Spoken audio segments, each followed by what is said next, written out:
আমরা আজকে 3টা পমফ্রেট মাছ নিয়েছি। এগুলিকে কেটে কুটে পরিষ্কার করে হলুদ এবং লবণ মাখিয়ে আধা ঘন্টা পরে ধুয়ে নেব। আপনারা দেখছেন ডেইলি লাইফের আজকের রান্না। সবাইকে আবারও শুভেচ্ছা জানিয়ে শুরু করছি আজকের ভিডিও। এই ভিডিওতে উপকরণগুলি তালিকা দেওয়া হবে। আপনারা সবাই রান্না করেন। আশা করছি এই রান্নাটা আপনাদের জন্য অনেক সহজ হবে। তাহলে দেখতে থাকুন। মাছগুলিকে সুন্দর করে এভাবে ধুয়ে নিয়েছি, যাতে এর মধ্যে কোনো ময়লা অথবা কোনো গন্ধ না থাকে, সেই জন্যই হলুদ এবং লবণ মাখানো।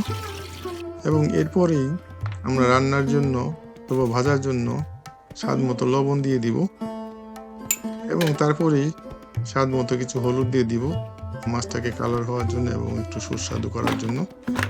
এভাবে আমরা মিক্স করে মাছটাকে রেখে দেব। কিছুক্ষণের মধ্যে আমরা এটাকে ভাজবো এবং তাহলে আপনারা দেখতে থাকুন আমাদের রান্না। এখন আমরা রান্না করব পমফ্রেট মাছের মশলা কারি। অনেকেই এটাকে পমফ্রেট মাছের মশলা বলে, আবার অনেকেই পমফ্রেট মাছের কষা কষা বলে। যেটা যেভাবে বলে তার কাছে সেটাই ভালো। প্রথমে ভাজার অংশ থাকবে, মাছটাকে সুন্দর করে ভাজতে হবে এবং তারপরে মাছটাকে কষানোর জন্য বা মাছটাকে মশলা কারি করার জন্য মশলা তৈরি করে সেটার মধ্যে মাছগুলিকে দিয়ে লাস্টে ধনেপাতা দিয়ে নামিয়ে দেওয়া হবে। তাহলে দেখতে থাকুন, আবার দেখা হবে ভিডিও শেষের পর্যায়ে। আমি কিন্তু তাইলে এখন একটু পানি খেয়ে আসি। আপনারা কিন্তু যাইবেন না, সব কিছু দেখবেন, তা না হইলে আপনাকেও এই মাছ রান্নাটা হইব না। তাহলে আমি যাই, একটু পানি খেয়ে আসি।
এই গরমের পানিতে খাইয়ে ওরানটা একেবারে জোড়াই গেল। আপনারা কেমন আছিলেন? দেখছেন তো সব ঠিক মতন? সব ঠিকঠাক আছে তো? যাই হলো, আমার কিন্তু রান্নাটা হয়ে গেছে। এখন আমরা এই রান্নার মধ্যে শেষের দিকে এটাকে ডাইকে তারপরে আমরা উঠাইয়া এটার মধ্যে ধনিয়া পাতা দিয়ে এই যে কারিটা শেষ করে দিব। আর কারিটা খাইতে জব্বর হইব। আপনারাও কিন্তু এইরকম করে সুন্দর করে রাইন্দে পরিবারের মধ্যে সবাইকে নিয়ে আনন্দ হইরে খাইবেন।